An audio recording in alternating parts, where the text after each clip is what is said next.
kimbwana yani kibuto gusa n'ukuri. No.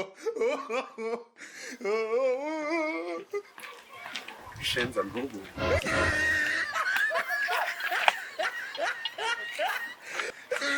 Mu buzima kuva natangira business yo gucapura abantu ndatubura ubwo yabanzu namencuneho.